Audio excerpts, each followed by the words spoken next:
están? Bienvenidos, esto es La Medusa Rosa. Mi nombre es María Fernanda Alexander y estamos en un programa más de La Medusa Rosa. Como siempre, cada jueves está conmigo Olix Morimoto. Hola Fer, ¿cómo estás? ¿Cómo te encuentras? Estoy bien, el día de hoy traemos un programa muy interesante.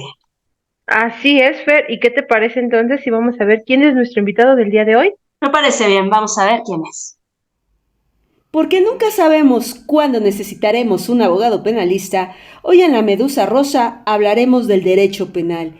¿Qué hacer en caso de emergencia? Para ello hemos invitado al licenciado en Derecho, Ifrid Alexander. Está con nosotros el día de hoy para hablarnos de legalidad, para que nos dé consejos. El licenciado, el abogado Ifrit Alexander, ¿cómo estás desde Puebla? ¿Cómo andas? Alexander, soy abogado en Derecho, eh, soy de aquí, de hecho soy originario de Puebla, de hecho soy de un municipio llamado Atlisco. Nací y crecí aquí, entonces pues ya prácticamente mi vida ha sido como que lenta en ese aspecto debido a que pues, la vida en los municipios pues es muy tranquila, aunque claro, como en todo municipio y toda ciudad y ya en cierto desarrollo, más ahorita con las famosas ciudades mágicas, pues ha creado una línea de migración, economía y cultura un poco más acelerada, pero pues digamos que vivo a mi ritmo, ¿no? A como lo permite aquí. Muy bien, pues el día de hoy dijimos, vamos a hacer un programa de primeros auxilios legales para que nos aconsejes de esto, pero antes quisiéramos conocerte un poquito más y cuéntanos por qué decidiste estudiar abogacía y en dónde estudiaste. Claro que sí. Bueno, es una introducción un poquito larga, pero es No necesario importa. entrar en contexto para entrar en el contexto y se entienda. Antes de ser abogado, yo estudié e iba más para ingeniero en sistemas y programación. O sea, de hecho, esa era mi carrera. De hecho, eh, era algo inesperado en cuanto a la carrera de ingeniería, pero amaba la ingeniería, amo la ingeniería. Pero las circunstancias del destino, pues la necesidad fue la que cambió, ¿no? Debo remontar que en el 2010 yo fui víctima de secuestro precisamente por parte de policías judiciales de aquí de la ciudad de Puebla.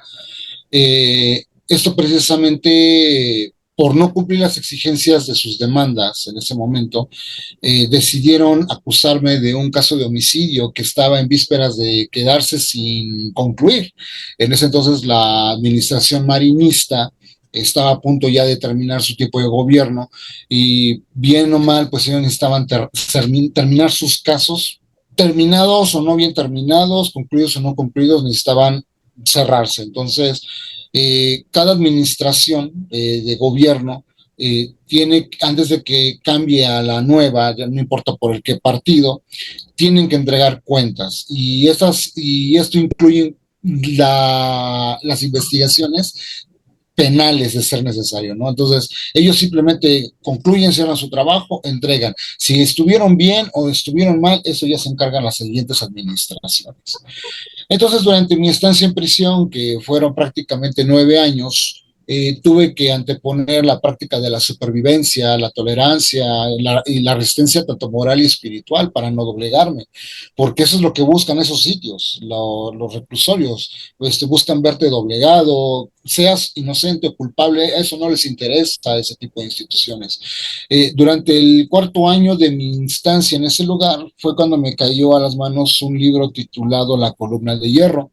La autora se llama Taylor Catwell, que justamente narra la vida y obra de Marco Tulio Cicerón, que fue en su momento el cónsul de Roma y durante la época del César. De hecho, César fue un gran amigo de Marco Tulio y narra que la vida de Cicerón antes de ser el cónsul de Roma fue justamente un abogado.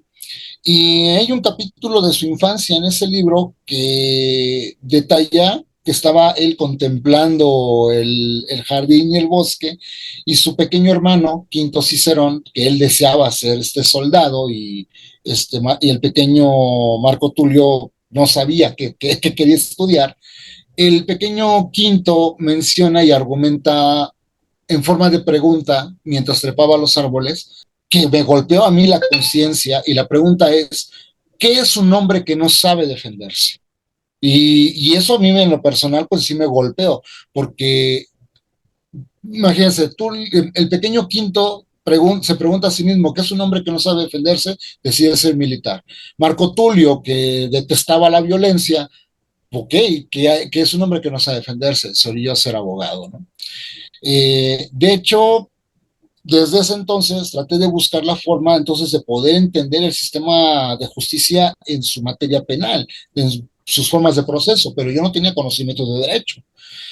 Nada sencillo, considerando mi falta de experiencia en la materia de leyes, hasta que se presentó la oportunidad de estudiar la carrera de Derecho allá adentro por parte de un programa de reinserción social, precisamente para la comunidad penitenciaria.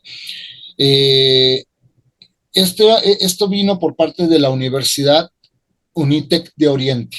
Así se llama la universidad. Acá en Puebla es una pequeña universidad particular, que es la que se integró en ese programa para sistemas penitenciarios, ofreciendo la carrera de Derecho.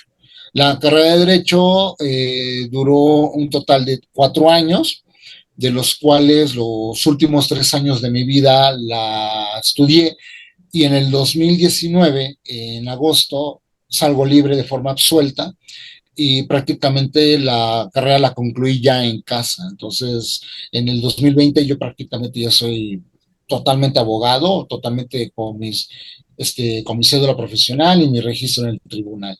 Y los resultados, pues se ve ahí precisamente, salí libre, como mencioné, en calidad de absuelto. Una forma jurídica de decir de que no se me encontró la responsabilidad del delito por parte del Ministerio Público, que me quería buscar como responsable de esto, ¿no? Entonces, dije una introducción larga, ¿no? De cómo es que me volví abogado. Es así de, oh, nos quedamos boquiabiertas. ¿Y nos puedes decir qué es lo que hace un abogado penalista? Por supuesto, miren, los abogados se dividen en muchas materias, o sea, eso es de regla. Existen abogados mercantilistas, civilistas, familiares, pero el penalista es el que se enfoca literalmente en la materia de delitos. En sí, en pos de ser entendidos, es aquel profesional de derecho que se enfoca estrictamente a defender a personas acusadas de algún tipo de delito. O sea, Muy bien, en pos de ser entendidos, ¿no? En pocas palabras. muy bien. Y suponiendo que necesitamos de repente contratarnos a un abogado penalista, ¿qué es lo que tengo que buscar para contratar a un abogado penalista? ¿Qué es lo primero que me tengo que fijar? ¿Qué le tengo que decir que si tiene? ¿Qué conocimientos? Aconséjanos cómo contratamos o encontramos a un abogado penalista. Bueno, en realidad aquí varían muchas situaciones. Primero que nada, saber si de entrada muchos pueden ir a un buffet de abogados, ¿no? El bufete de abogados o el abogado o despacho jurídico, cualquiera de estos dos términos funciona, en sus mismos rótulos, en sus presentaciones o en la entrada, ofrecen diferentes y diversas materias, ¿no? Desde la mercantil, la civil, la familiar, la agraria, la penal. Nosotros debemos de entender que cuando se refiere a materia penal es porque se refiere a que hay una línea de delito, ¿sale? En el nuevo sistema de justicia penal que apareció en el 2016 de forma nacional, pero existe en el 2008 en la Ciudad de México, eh, el abogado penalista, y eso y aplica para cualquier abogado, pero especialmente en el penalista, hay que tener varias, digamos, una lista de seguridad del abogado que vamos a contratar. En primera, lo primero que uno debe entender es que el abogado debe tener una cédula profesional de entrada. ¿Cómo saber que el abogado tiene una cédula profesional? Bueno, uno como persona incluso puede encontrarlo en lo que nosotros llamamos el Registro Nacional de Profesionistas. Literal, Registro Nacional de Profesionistas. Y esto incluso lo puedes poner en Google y te va a dar la página. Y es una página que te da, no es difícil de usar. De hecho, ahí te va a decir qué debes de ingresar. Con que solo pongas el nombre de la persona o del supuesto abogado que vas a querer contratar, ahí te va a salir una lista de todos los abogados con los mismos nombres, con el número de cédula, cuándo se graduó, de qué universidad estuvo, en qué año se tituló y qué materia fue la que estudió. ¿Sale? Entonces ahí va a ser tu licenciatura. Entonces, el Registro Nacional de Profesionistas es una base de datos proporcionada por la Secretaría de Educación Pública. Entonces, sí o sí, un profesional, no importa si es o ingeniero, tiene que aparecer en el Registro Nacional de Profesionistas. No aparece su nombre, es una alerta roja, porque entonces estamos hablando de que probablemente el abogado no es quien dice ser. Y como repito, la página es para acceso público. Toda persona puede entrar a este registro nacional, no pagas nada, no necesitas hacer ningún depósito, es precisamente las personas. Justamente existen lo que hoy en día muchos llaman banderas rojas para detectar un mal abogado. Ok, yo puedo decirlo porque pues ahora sí mi situación o la experiencia que yo tuve, pues yo tuve que pasar por casi por 5 abogados. O sea, fue el quinto, ¿no? El quinto abogado el que No hay hizo quinto su malo. verdadero trabajo. Sí, no hay quinto malo. Entonces, a través de mi experiencia, la experiencia familiar y demás, entendí que hay cosas que debemos de cuidar de los abogados a la hora de contratarlos. La primera línea es que aléjate del abogado que te prometa resultados benéficos. Aléjate del que te prometa resultados benéficos. Un verdadero abogado no puede prometer algo que no conoce de fondo. No te ¿Cómo puede, cómo puede prometerte algo que ni siquiera tiene el archivo en mano, ni siquiera lo ha leído, solo te escuchó a ti y tu versión de los hechos? Entonces, no ha conocido el tema, siempre se puede haber resultados del todo satisfactorios. Entonces, vamos a repetir, en síntesis, aléjate del abogado que te prometa. Un abogado que promete, no, un abogado no puede prometerte las cosas, porque si así de por sí tenemos ya cierta forma ciscado de un abogado que no te va a prometer, es terrible, es la peor decisión que uno puede tomar. Yo entiendo a la mayoría de las personas, yo lo viví, mi familia lo vivió, la angustia, la duda, la celeridad de querer arreglar el problema. Pero si se va con un abogado que lo primero que hace es prometerte algo que ni siquiera él conoce como archivo de acceso, ya es decisión. Entonces, cuidadito con el abogado que te prometa algo que no conoce todavía. Perfecto. También aquel abogado que se jacte de ser influyente. Vas a toparte con abogados que dicen tener o conocer a personajes de autoridad o personajes de política o que afirmen y aseguren que pueden cambiar el curso del problema legal en cuestión. Hay que alegarse también de esos abogados, ¿sale? Un abogado que dice ser influyente porque van a decir, es que sí conozco al Ministerio Público, ya sé qué juez, con el juez fuimos compadres, me voy a ir, hablo yo con él y ya vemos cómo se hace. Aléjense del abogado influyente, ¿sale? No puede haber en la práctica un abogado que diga llevarse con alguna figura de autoridad política, porque si se supone que está defendiendo y dice ser influyente y llevarse con alguien, entonces no está siendo imparcial. Y está viendo los intereses probables de solamente verse bien, sacando hartos los resultados. Ya me pasó. Entonces, aléjense de aquel que diga llevarse o conocer gente, ¿sale? Un abogado, y eso lo aprendí precisamente del mismo abogado que incluso a mí me liberó, porque lo primero que aprendí del primer abogado fueron estas dos primeras líneas. El abogado que yo contraté, mi familia contrató para liberarme, lo primero que dijo y fue tajante: a mí en los juzgados me odian. Tajantemente el abogado, ¿no? Así me dijo, si esperan que yo les diga, les voy a solucionar el problema así en un tronar de dedos, no, a mí los jueces y los ministerios públicos y los secretarios de acuerdos me odian, y yo, caray, pues a quién estoy contratando, ¿no? Lo primero que me llegó así como que, ok, esto no me lo dijo otro abogado o los abogados que contraté previamente. También el mismo abogado me dijo, por lo tanto yo no conozco a nadie, a mí yo no me llevo con nadie. Entonces, olvídense que yo sea un abogado que, voy a hablar, hago unas llamadas.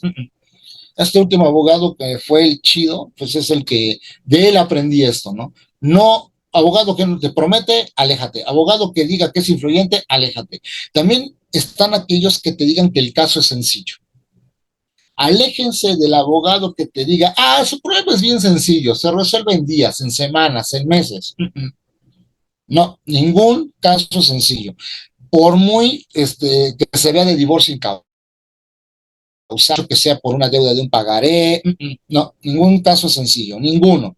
Por muy simple que se escuche el conflicto, aquel abogado que diga que el problema es fácil y rápido de resolverse, aconsejo que también se alejen de forma inmediata. Todo caso lleva un proceso de estudio, todo caso, todo, el que sea, de investigación, de explotar, o más bien de explorar la situación, las acciones y tiempos y respuestas de cada proceso. El tiempo y respuesta de cada proceso es lo que nosotros llamamos la diligencia. Nosotros entregamos un ejemplo, entregamos un archivo, ¿sale? O entregamos una evidencia. Esto no nada más va a llegar y ya es una evidencia, no, pasa por varios filtros. ¿Quién la desahoga? ¿Cómo la vas a desahogar? ¿Cómo la vas a presentar? ¿Quién la va a presentar? ¿Con quién lo vas a presentar? ¿Dónde va a ser expuesta esta evidencia? ¿O el testigo? ¿O el medio de prueba? ¿Sale? ¿Y quién lo va a escuchar? ¿Y quién va a intervenir en él? Y si se le va a interrogar o se le va a contrainterrogar al testigo de ser necesario. Entonces, no son cosas. El problema es sencillo, ningún problema es sencillo. Y en el penal, menos sencillo es. Si las otras materias no son sencillas, en el penal tampoco, porque estamos hablando de la probable libertad o la probable pérdida de libertad del individuo o de la persona en cuestión. ¿Sale? Entonces, entonces no existen problemas sencillos, jamás van a existir, ¿sale? No somos magos que sacamos conejos de los sombreros. Entonces, algo que tienen que tomar en cuenta esto es eso, esa línea de que si el abogado dice que el problema es sencillo, aléjate. No hay caso sencillo, ni en el penal nunca lo va a haber.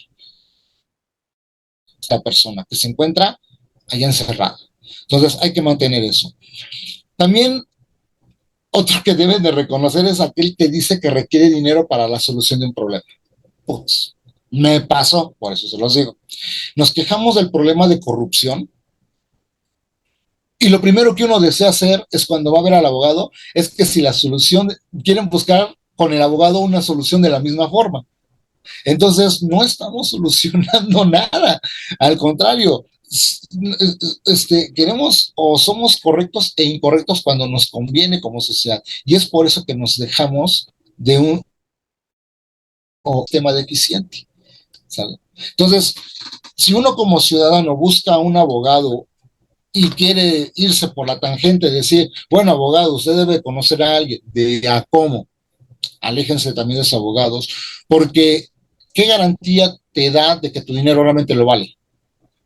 El abogado te puede decir, sí, una lana y solucionamos el problema. Ajá, y si, ¿y qué garantía te da ese dinero? Porque ya me tocó, casi pierdo mi casa por eso, y no vi resultados. Y se supone que era, es que yo hablo con y ya nomás en tantos meses solución. Así me tuvieron casi más de 9 años. Y yo así de, oiga, no me frieguen, ¿no? Entonces, no, aléjense de aquel abogado que diga que requiere dinero para darle solución al conflicto, ¿de acuerdo? Porque tu dinero lo vale, sí, pero no te garantiza el resultado. Entonces, mejor aguántense. Yo recomiendo serenidad en ese aspecto. Y por último, y el que yo considero no hago de menos los anteriores, pero digamos que van de la mano con este último. Es un contrato por sus servicios.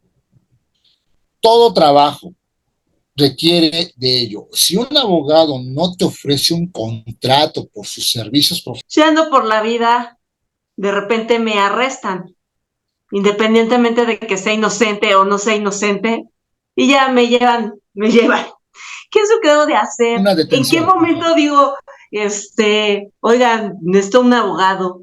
¿O cómo hablas? ¿Le hablas a un familiar para que te consiga un abogado? Esto estoy hablando en temas que todo vaya adecuadamente, ¿no? No como a veces sucede, que a lo mejor no te dejan hablar, etcétera. Suponiendo que vamos en los pasos coherentes, ¿Qué es lo que debo de hacer? ¿Cuándo es donde digo, o sea, abogado? Necesito un abogado. Ok, bueno, primero que nada, yo veo, y tienen que entender esto muy poca gente lo ve, o no lo ve porque no lo han vivido, pero sí lo han vivido. ¿Y en qué sentido? Y es digamos que desde un sentido metafórico, una detención por parte de elementos policiales es igual a como si hubiera sufrido un accidente, ¿sale?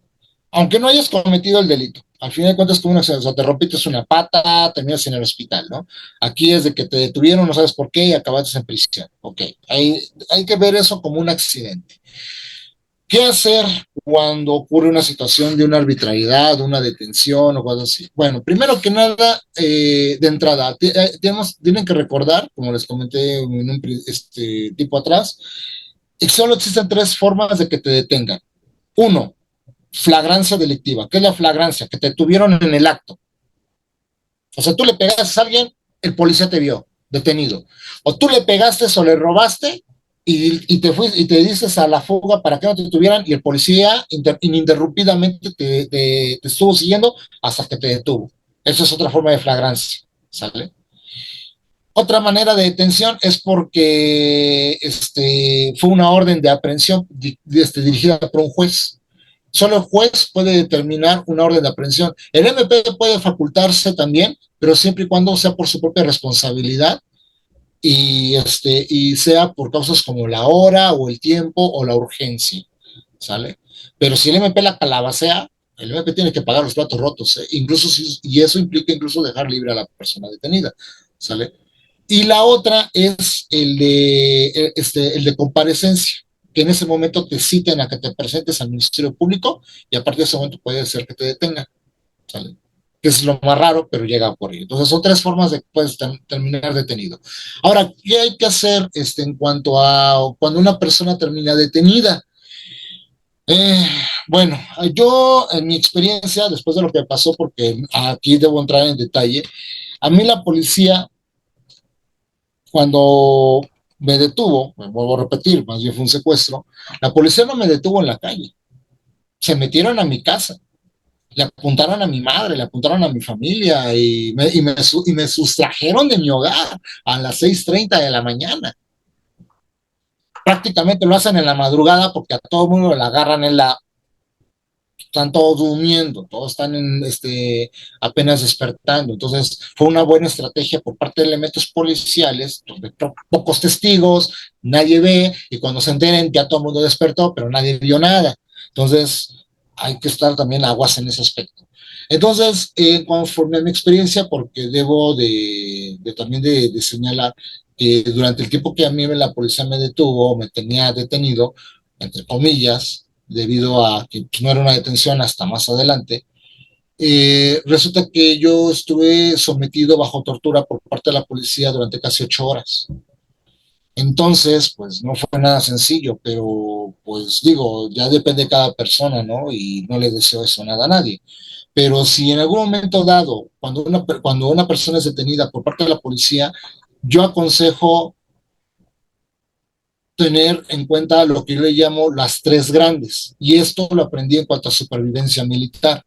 Cuando una persona o un militar es detenido, el militar debe someterse o más bien, ¿cómo decimos? Aferrarse a lo que también le llaman las tres grandes. En cuanto a los militares, ellos se tienen que sujetar a nombre completo, unidad a la que pertenece y su matrícula. Se acabó. En cuanto a los civiles, en ese sentido de supervivencia a una detención, yo le llamo las tres grandes. En primera, guardar silencio. No importa lo que te digan los policías, no importa lo que te diga el Ministerio Público, no importa lo que te diga un supuesto psicólogo. Guarda silencio en todo momento. Resérvate el silencio y aférrate a solo proporcionar tu propio nombre completo. No inventes tu nombre, pon tu nombre completo real y enuncia un número telefónico que tengas memorizado para que ellos se comuniquen con alguien. Vuelvo a repetir, guarden silencio en todo momento, solo limítense a decir su nombre, se acabó el asunto. Que te digo, sí sabes que eso, nombre completo, nada más dices tu nombre. Si sí sabías número telefónico, aférrate. Te van a hablar mal, te van a hablar feo, te van a ofender, te van a decir hasta de lo que no te gustaría escuchar. Conserva la calma, aférrate a guardar silencio y solo aférrate a tu nombre completo y a un número telefónico. Se acabó el asunto. Si hablas de más, lo pueden utilizar en tu contra. Entonces, limítense a eso. Precisamente para que haya certeza de quienes ya tengan detenido, ¿sale? Y justamente en ese aspecto, quienes tengan que esté a cargo, porque al final de cuentas los policías responden por su detenido o tienen o deben de responder por su detenido, deben tomar también en cuenta los siguientes puntos. Esto es para las personas que hayan presenciado la situación. Por ejemplo, si yo veo que están deteniendo a alguien y yo estoy siendo presente de esa detención, aunque yo no conozca a la persona, debemos de apegarnos al buen ciudadano. Todas las personas están obligadas a proporcionar información de lo que vieron, pero lamentablemente vivimos en una cultura en la que es que yo no quiero pedos, yo no vi nada, me sigo derecho. Entonces ahí también recaemos en un pequeño síndrome, viviendo entonces en una sociedad rezagada de responsabilidad social. Pero bueno, ahí hablaremos de ese tema en algún momento dado si quieren. Personas que presencian una situación de una detención. Las personas que presencian una detención deben de tener en cuenta las 4 cosas, al menos las que yo menciono. 1, placas de la patrulla. Tómenle fotos. 2, el número de la patrulla en la que lo están subiendo. Y a la hora en la que está ocurriendo la situación. ¿Sale? Entonces, vamos a repetir. Placas de la patrulla, número de la hora en la que ocurrió la situación. Por ende, van a preguntar entre qué calle y qué calle ocurrió. Eso ya va a entrar por default, porque les van a preguntar, bueno, ¿y dónde ocurrió? Ah, ocurrió en tal lugar. Se acabó el asunto. ¿Sale? Evítense acercarse a los elementos policiales a grabarlos con celular. Pueden hacerlo, sí, pero esto van a provocar que los policías se alebresten más de lo que de por sí están. No sé si han visto videos en YouTube donde hay personas que andan grabando a los policías por su actuar y ven que los policías ya se ponen altaneros, se ponen pesados, que también los ponen a filmar. Ahí les va. Tip número 1. Los policías no con sus celulares. Para los que no saben, los policías no pueden grabar con sus celulares. ¿Pueden grabar? Sí, pero con las cámaras de la patrulla.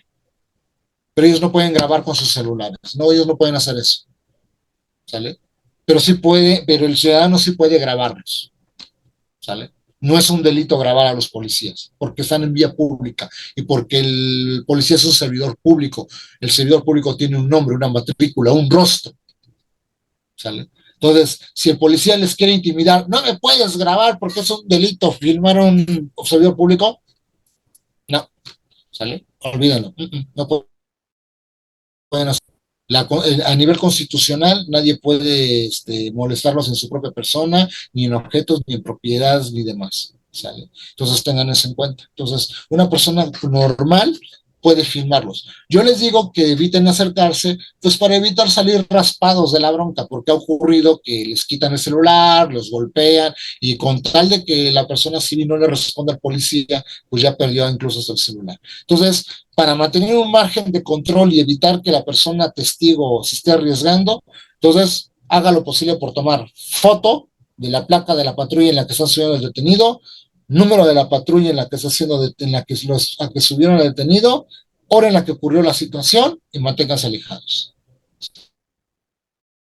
Lo que yo les aconsejo a las personas comunes que lleguen a ver una detención, no importa si la persona cometió el delito, no importa si la persona es inocente, no importa, es parte de, para poder tener un control y un testigo leal de que realmente él vio la situación de cómo ocurrieron los hechos.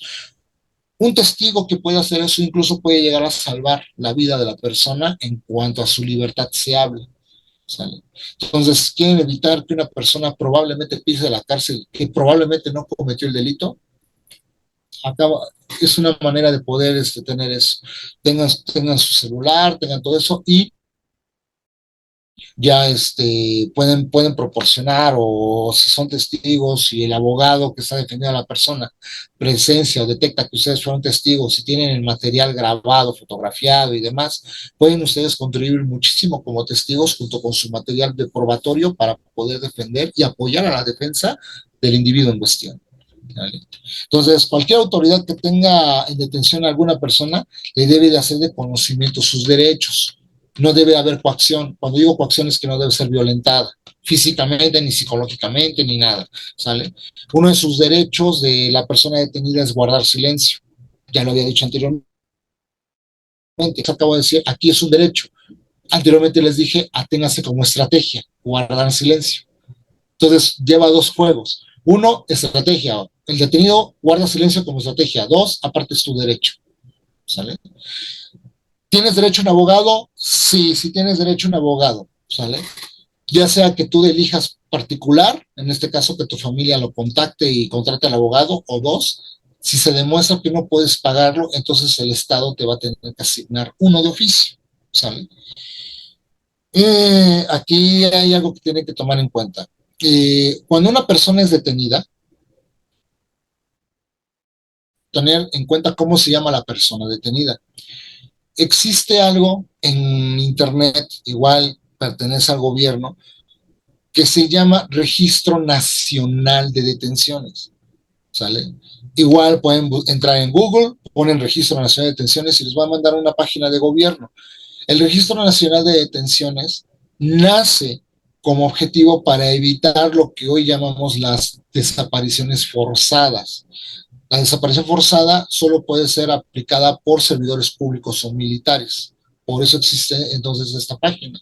Esta página del Registro Nacional de Detenciones es el agente policial que detuvo a la persona en cuestión, ingresa su nombre completo, ¿sale? En dónde fue detenido, a qué hora fue detenido y a qué delegación o fiscalía fue enviado o va en camino. ¿Sale? Ese Registro Nacional de Detenciones es la primera línea de respeto en cuanto al debido proceso. Si el Registro Nacional de Detenciones no está bien hecho, ya desde ahí estamos teniendo un problema por parte de la autoridad que no hizo bien su trabajo. Y eso puede ayudar muchísimo a la probable libertad. Si el abogado sabe moverse, puede liberar a la persona. Claro, el hecho de que te liberen por un mal proceso no significa que hayas brincado la bronca. No, simplemente debido a una mala praxis por parte de la autoridad te tiene que dejar en libertad, pero vas a seguir en investigación. No te están culpando, te están investigando, es distinto. Si quieren en algún momento dado hablamos sobre el debido proceso, ¿vale? Entonces hay que tomar eso en cuenta. Repito, Registro Nacional de Detenciones es igual, es una página gratuita para todo público, no es difícil de utilizar, no es una página complicada, nombre de la persona, sus apellidos, si tienes el CURP, que mejor, ¿sale? Y a partir de ahí es como va a aparecer los datos de la persona que fue detenida. Incluso la página de Registro Nacional de Detenciones casi nadie la conocía, más que los que supieran de derecho. Pero se volvió muy famosa esta página después de lo de la detención del Chapo Guzmán. Entonces ya muchos empezaron a conocer lo que significa el Registro Nacional de Detenciones. Entonces es una página que tengan siempre presente, ¿sale? En cuanto a una persona detenida. El problema de los abogados de oficio, y tienen que tomar esto en consideración, yo entendería, si un abogado sale de cascar a un abogado de oficio, porque los abogados de oficio no cumplen en totalidad la concentración del caso. ¿Por qué? Pues porque tienen más casos. Tienen un caso antes, un caso después, y está estudiando el tuyo y todavía le llega a otro. Entonces, un abogado de oficio no te va a dar el rendimiento necesario. ¿Qué tal si tu delito requiere una reparación del daño? Pero el abogado de oficio, con tal de ahorrarse el tiempo de la reparación del daño, solo te permite, ¿sabes qué? Vámonos a un juicio abreviado, te vas a comer te vas a comer los años de prisión, cuando puedes haber pagado el daño causado y puedes haberte ido libre. ¿Sale? O sea, los abogados de oficio no siempre te van a trabajar con la calidad en la que un particular lo va a hacer. ¿sale? Y no es que le haga yo promoción a los abogados particulares, es que lamentablemente para aquellos que han vivido el trabajo de un abogado de oficio, llevas muchas veces las de perder cuando a veces tu situación puede ser distinta.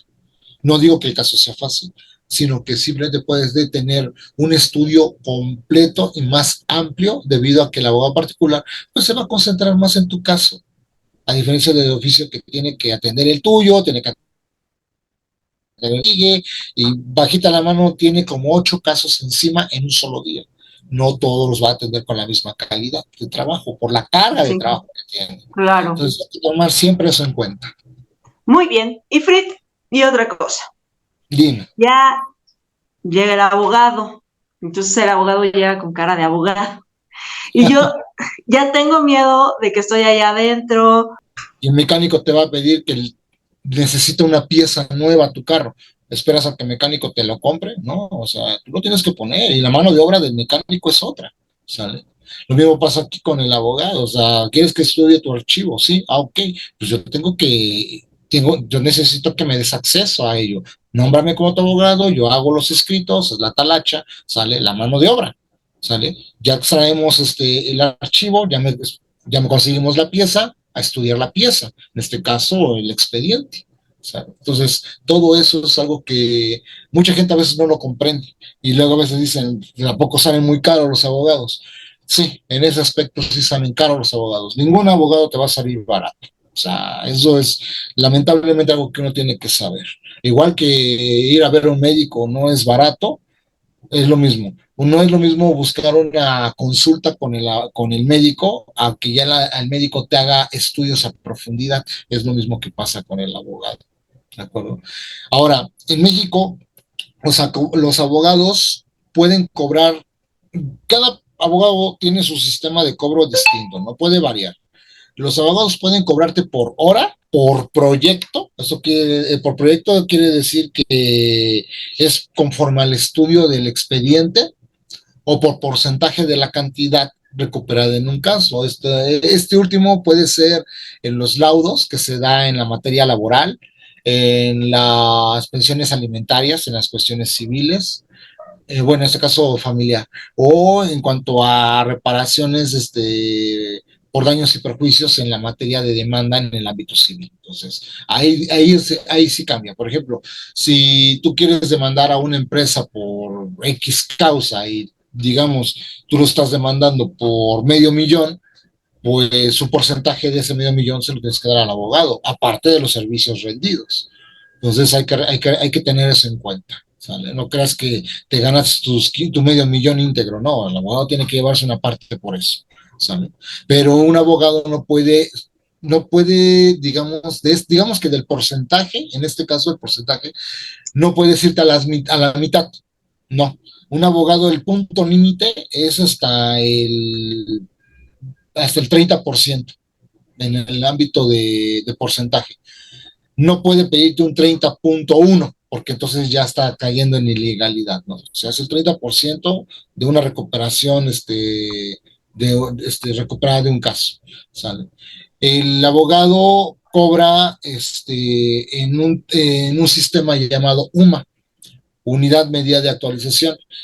Actualmente, si tú buscas en Google, la UMA vale 103.7 pesos el día, a diferencia del salario mínimo, que son de 207 pesos. Prácticamente el UMA es la mitad. Entonces, el abogado tiene que trabajar a nivel UMA, ¿sale? La mitad de lo que es el salario mínimo. Pero el problema es que aquí es debatible, porque ¿qué tipo trabaja un abogado? El abogado te va a trabajar día y noche. El abogado no es como el médico. El médico atiende a sus pacientes en su consultorio. Acaba horario de consultorio, se acabó trabajo laboral del médico. El abogado no. El abogado te atiende en su despacho, termina el horario de despacho y se tiene que llevar el expediente a su casa para seguirlo estudiando. Y eso requiere incluso a veces hasta desvelarse. Y eso es lo que mucha gente no ve. Entonces, ellos tienen que buscar palabras, algo que se dice. En el caso de la materia penal es verlo con lupa. ¿Qué dijo el testigo? ¿O cómo lo dijo el testigo? ¿O cómo es que dice que el policía detuvo? ¿O qué dice el informe policial de la detención? ¿Cómo redactó la detención? ¿A qué hora la redactó? ¿A qué hora lo detuvo? ¿En qué manera lo detuvo? ¿Sale? Y no son detalles que los sacas en 5 minutos, porque existen detalles en la detención. La detención, según el informe policial, ¿cómo fue? Fue por flagrancia, fue por la querella de una persona que fue al directo al MP, o fue por orden de aprehensión. ¿Y cómo se llevó a cabo esa detención? O sea, no es algo que saques en un momento. ¿Por qué? Porque el abogado no estuvo en el lugar de los hechos. El abogado se va a basar conforme al expediente ya vertido, y esa es la talacha. Entonces, ahí es donde realmente se debate realmente cuánto tiempo está trabajando el abogado en un caso, en uno, de cuántos, que le lleguen un día o en dos o en tres. O sea, a un abogado no le llega trabajo seguido, es algo que también tienen que saber. Aparentemente se ve que tienen trabajo constante, no siempre es así. A veces solo es la consulta, a veces solo es la asesoría, ¿sale? Entonces, no siempre se le gana. Entonces, se supone, a menos en México, la tarifa como resultado final, en cuanto a los honorarios, oscilan entre 1,500 y 3,000 pesos a la semana. Dices, es muy poco, pero bueno, hablamos por caso, ¿sale? Y a veces el abogado trabaja en exceso, en algunas situaciones, no siempre, ¿sale? Entonces, el abogado, hay un control o hay un tabulador que controla ¿cómo se llama? Las ganancias de estos, sí, sí lo hay, a menos aquí en Puebla, y todos los estados lo tienen, ¿sale?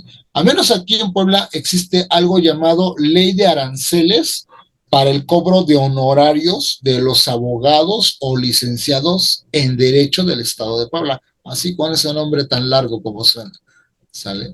Y en esa ley, que está compuesta por casi un poquito como de unos, ¿qué te parece? Unos cerca de 20 artículos, y en ellos te viene el porcentaje de lo que debería cobrar un abogado.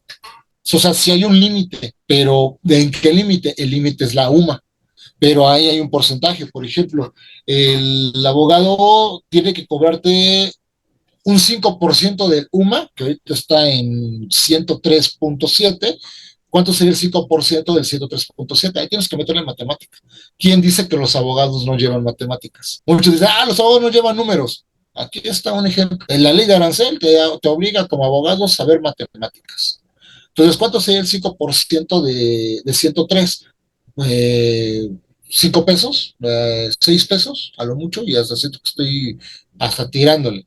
Bueno, pues según la ley, al menos la ley de aranceles de aquí de Puebla, te están cobrando el 5% de Luma por cada archivo por cada foja. Ay, Cuando no, hablo que de no nos foja, pase nada, Olivia, porque, o sea, es una la nota.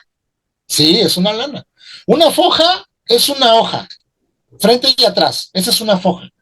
Entonces, una foja te va a salir ¿en cuánto? En 15 pesos. Solo la lectura y análisis, ¿sale? Solo lectura y análisis de una foja. Entonces, digamos, y ha sucedido, por ejemplo, en los casos laborales, sucede que por un mal contrato o una mala interpretación de un contrato, va el trabajador y va a ver a un abogado laborista, en este caso. Es que me están haciendo esta cosa en mi trabajo. ¿Tiene usted su contrato? Sí. Resulta que el contrato son como 20 hojas. Ok, entonces échale la cuenta. Son casi 20 hojas. Échale que son 21 hojas. Su contrato laboral. Y el abogado tiene que estudiar punta cola, cláusulas y todo el archivo, palabras, tecnicismos y todo eso. ¿Sale? Por cada hoja te está saliendo como de 10 pesos, más o menos. Pero la ley, a menos aquí para la ley de aranceles, te dice que hasta 20 fojas te puede salir el 5% de UMA. Pero pasando las 20, sube otro 5% más. O sea, que dice que la última hoja, que digamos que sea de 21 hojas tu contrato, resulta que la última hoja te va a costar 30 pesos. Ay, no. Y solo para análisis. O sea, reitero, solo para análisis. Que ya te diga cómo lo va a resolver es otro costo. Ay, no. Oye, Ifrit, y suponiendo en que ya me amedrentaron, me dijeron, ¿es verdad que sí le tengo que tener toda la confianza al abogado al 100? ¿O cómo, o qué le digo? ¿O cómo qué es lo que... Ok, bueno, si pasamos encima, si pasamos bien todos los filtros antes mencionados, la certeza de que es un abogado profesional, porque el abogado, igual que el médico, tiene que tener secrecía profesional, ¿sale? O sea, es igual que el médico. Si el médico, ¿cómo se llama? Violenta su secrecía profesional de su paciente, hay un problema, ¿sale? Al menos que sea necesario. Por ejemplo, si el médico detecta, y esto pasó una vez, se los cuento rápido, un médico que tuvo que ir médico paciente porque el esposo tenía un problema venéreo y podría contagiar a la esposa. Entonces tuvo que levantar una denuncia, ¿sale? Porque podía contagiar a alguien más. En este caso, pone en riesgo la vida y la salud de otro paciente. Entonces, por obligación y facultad, el médico tuvo que romper ¿cómo se llama? Su facultad de la secrecía profesional médico-paciente. Lo querían sancionar por eso, porque el paciente contagiado, pues de, oye, ¿cómo te atreves a exponerme? Se supone que eres médico. Sí, pero estás poniendo en riesgo a otra persona. Entonces, la ley me tiene que facultar en que por la protección de un tercero. Entonces, el abogado puede hacer lo mismo, ¿sale? Siempre y cuando detecte que está en riesgo el derecho de otro o de un tercero. Por ejemplo, hay otro caso, para que entiendan. Hubo un caso de violación por parte de un individuo a un menor. El detenido pues confiesa que pues sí cometió el delito. Pues al abogado dice, ok, de acuerdo, pues, ya tengo que defenderte al final del día, para eso me contrataste.